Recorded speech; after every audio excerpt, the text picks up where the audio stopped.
It was supposed to be a quiet and peaceful afternoon. Jason Statham had just finished helping at a big event for old soldiers. It was a nice charity event at a small center in Los Angeles. He wore a black shirt with buttons and some jeans. Nothing fancy.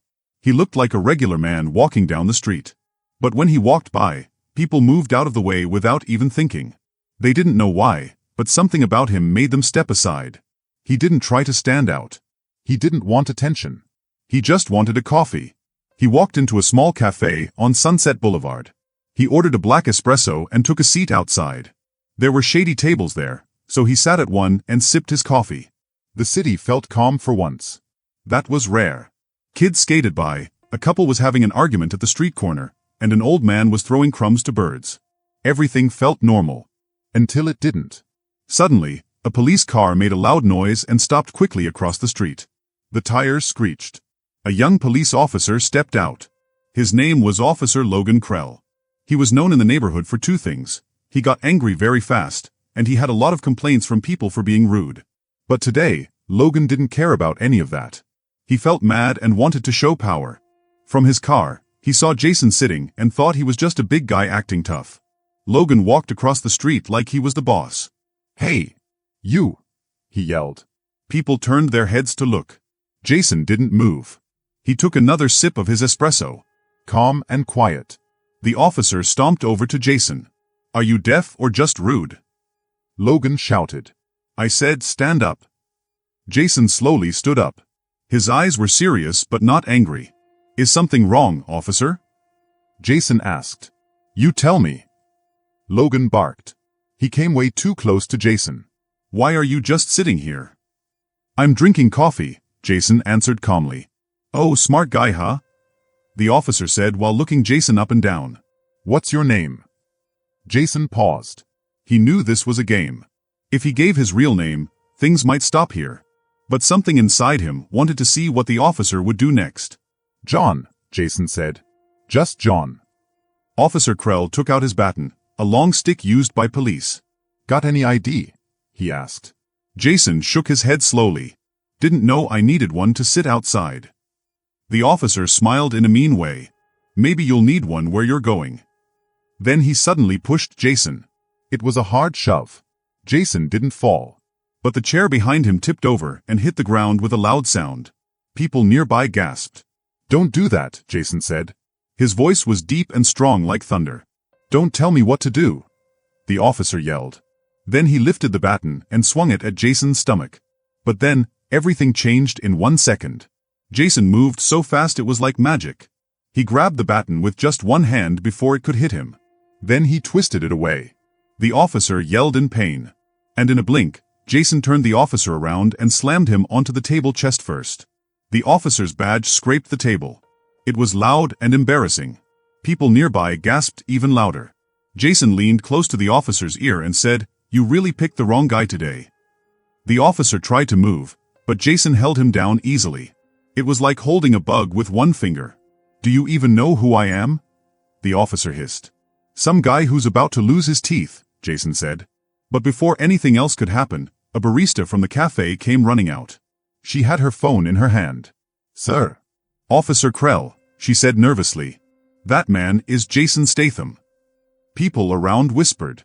"Is that Statham?" Now the officer froze. His eyes grew wide. Jason let go of him and stepped back. "Now you know," Jason said quietly. Officer Krell stood up, looking red and sweaty. People were holding phones. Some were filming everything. Others just stared. The officer looked around, embarrassed. Then, he made a big mistake again. He reached for his taser. But Jason was already moving. In 2 quick steps, he was behind Krell. He knocked the taser from his hand, grabbed the officer, and gently put him on the sidewalk. This time, Jason didn't hurt him. But the way he held the officer down showed that he could end this anytime he wanted. "You think this is power?" Jason said. "Hurting people just because they don't jump when you yell?" The officer was lying there, out of breath. Jason's knee was on his back. It wasn't just the weight of a person. It was the weight of everything. The officer's bad choices, the shame, the truth. Then, 2 more police cars arrived with flashing lights. One older officer, a sergeant, ran over. "Krell. What happened?" Then he saw Jason. "Oh no," the sergeant whispered. Someone from the crowd said, "That's Jason Statham." The sergeant's face turned pale. Jason stood up slowly and looked at the sergeant. "You might want to teach your officers how to treat people before they hurt someone innocent," Jason said. The sergeant nodded fast. "Sir, Mr. Statham, I'm so sorry." Officer Krell tried to speak. He wouldn't show ID. "You mean he wouldn't bow?" The sergeant snapped. "Get in the car. Now." The young officer limped back to the police car. His face was red. He looked angry, embarrassed, and scared. The sergeant turned back to Jason. "If you want to report him, file a complaint." Jason shook his head. "No need. Just fix your team." He picked up his coffee. It was cold now. He walked away without saying anything else. No big show. No loud words. Just quiet steps. The sergeant watched him leave and sighed. "This is going in the report," he said. Back at the cafe, everyone stood there, shocked. "He didn't even punch the guy," someone whispered. A teenager said, "That's Statham, man. A legend." Later, the video of the whole thing spread everywhere. People on the internet were talking about it all night. They used hashtags like #Jason Statham, #CoffeeCop, #Justice Served. There were videos from different people. One showed Jason sipping his espresso. Another showed the officer yelling. Another showed the moment the officer hit the table. The video went viral. Even the news talked about it. Not just local news, national news. Officer Logan Krell's name was everywhere, but for the wrong reason. People laughed. They praised Jason for staying calm. But something else was happening in the dark. Logan Krell wasn't laughing. He sat alone in his dark apartment. His jaw was tight.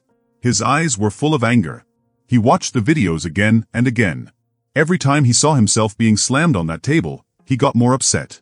People online gave him nicknames. Officer Butterfingers. Badge Boy. He hated it. "I'll get him," Logan muttered.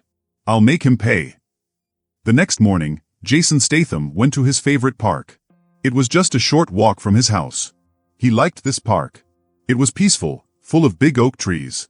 It was good for quiet walks and meditation. He liked to walk in a big circle, listening to the wind and thinking about life. But something didn't feel right that day. Jason noticed it fast. There was a silver SUV parked a little off the curb. It had no police lights, but the engine was warm. Jason narrowed his eyes. He kept walking calmly. A few people jogged past him. 2 kids rode by on bikes. Everything looked normal.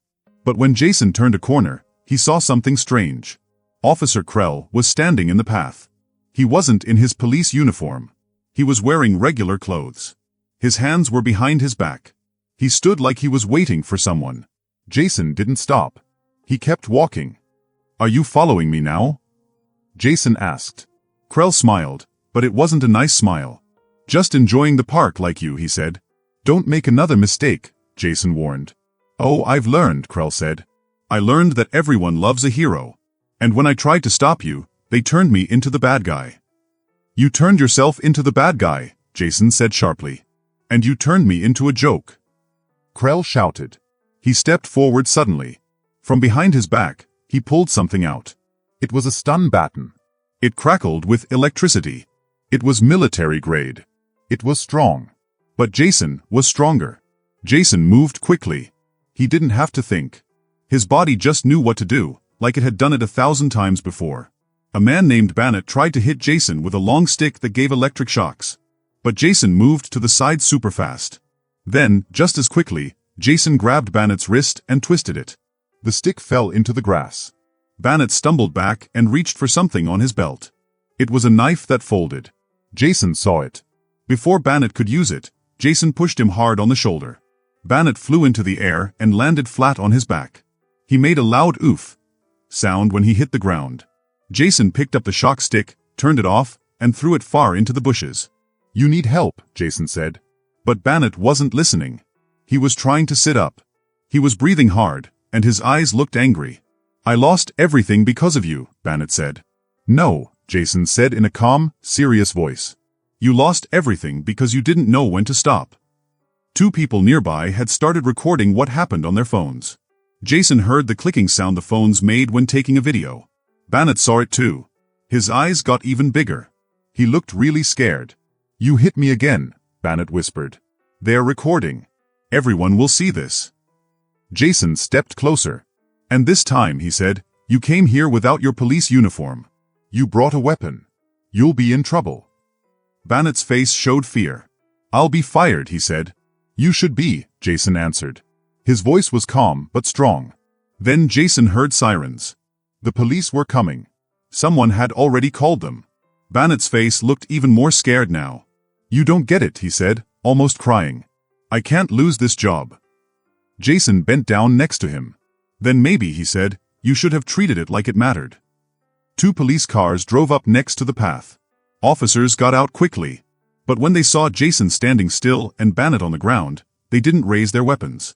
They put them down. "Mr. Statham," one officer said with respect. "We got a report."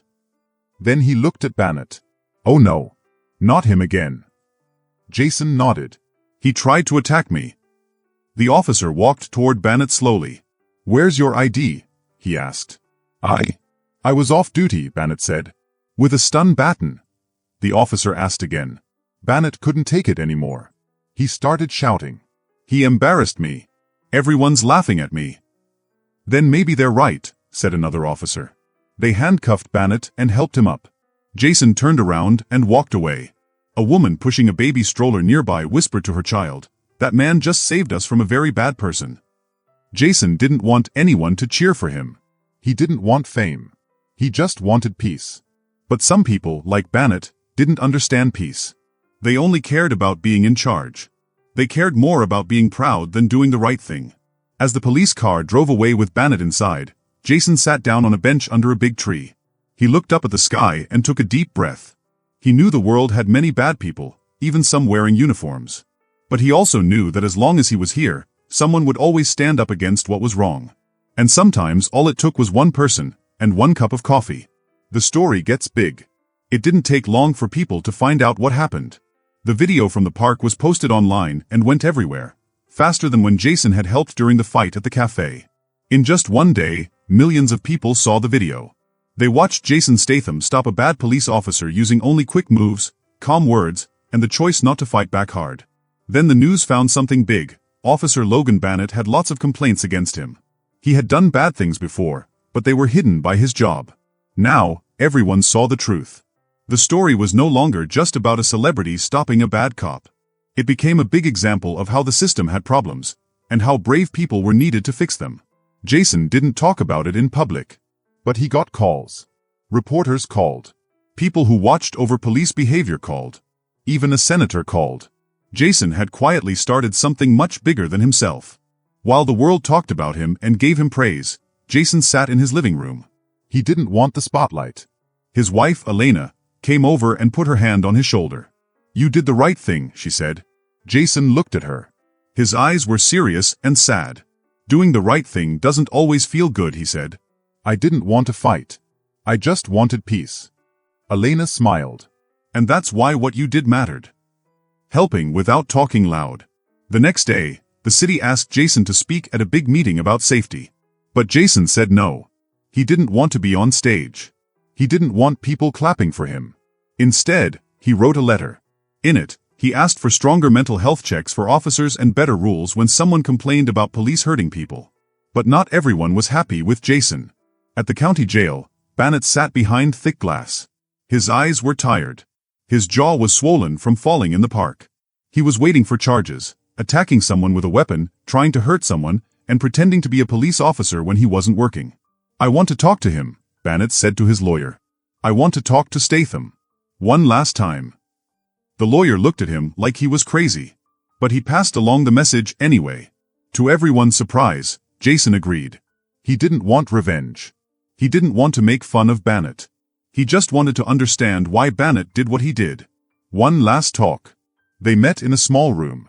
A big piece of bulletproof glass was between them. A guard stood nearby to watch. Bannet looked very different. He wasn't shouting. He wasn't acting like he was powerful. He looked like a man who had fallen down and didn't know how to get back up. "You came," Bannet said quietly. Jason nodded. "I thought you'd want to laugh at me," Bannet said. His voice was soft and weak. I'm not here to laugh, Jason said. I'm here to understand. Bannock looked down. I used to be good, he whispered. I wanted to help people. What happened? Jason asked. Bannock sighed. The job, the power. It changes you. You start to think that people only respect you if they're afraid of you. You start to think that being a police officer means you're allowed to do anything. Jason said nothing. Bannock looked up. But it doesn't. You showed that. You made me look weak, but not with punches. You didn't even hit me hard. That's what made it worse. You didn't have to. Jason leaned a little closer. You made yourself look small, he said. Bannock nodded. I know. I see that now. They sat in silence for a while. Then Jason stood up. I don't hate you, he said. But I hope you find the part of you that you lost. And next time, protect that part. Then Jason walked out. Bannock sat behind the glass with tears in his eyes. Life moves on. Days passed. Life slowly became quiet again. Jason went back to his normal routines, training in the morning, sitting quietly to think, and visiting the cafe with Elena at night. Everywhere he went, people stopped him. Thank you, they said. You did what we all wish we could do. Jason listened kindly, but he didn't let it make him proud. He didn't wear it like a hero's badge. He wore it like a reminder. Doing the right thing isn't always easy. It's not about looking strong. It's about being strong in the moments that matter. The new officer. One evening, the sun was setting. The sky was painted with orange and gold. Jason sat at the same cafe where it all began. A young man walked up to his table carefully. Mr. Statham? Jason looked up. Yes. The young man smiled and reached out his hand. My name is Nathan. I trained with Officer Bannock last year. I just wanted to say thank you for standing up to him. Jason shook his hand. Nathan continued. He made many of us feel scared and small. I almost quit being a police officer. But after seeing what you did, I remembered why I joined the force, to help people. Not to scare them. Jason gave a little nod. Then remember that, he said, every time you put on your badge. I will, Nathan said with a smile. As the young man walked away, Jason leaned back in his chair. The golden sunlight touched his face gently. The quiet power. Jason had won a fight without using fists. He had stopped hate without yelling. He had made a big change in a broken system. And all of it started with one quiet moment. One cup of coffee. One choice not to hit back. Because sometimes, the strongest thing you can do is to not fight at all. And sometimes, the greatest heroes are the ones who stay calm when the world wants them to explode. Jason Statham didn't want praise. He wanted peace. And maybe, just maybe because of him, the world would move a little closer to it. Did you enjoy the story? I'd love to hear what you think. Drop your thoughts in the comments below. If you had fun, make sure to subscribe and tap the bell so you never miss the next adventure. Thanks for being here, and as always, stay curious, stay bold, and keep exploring.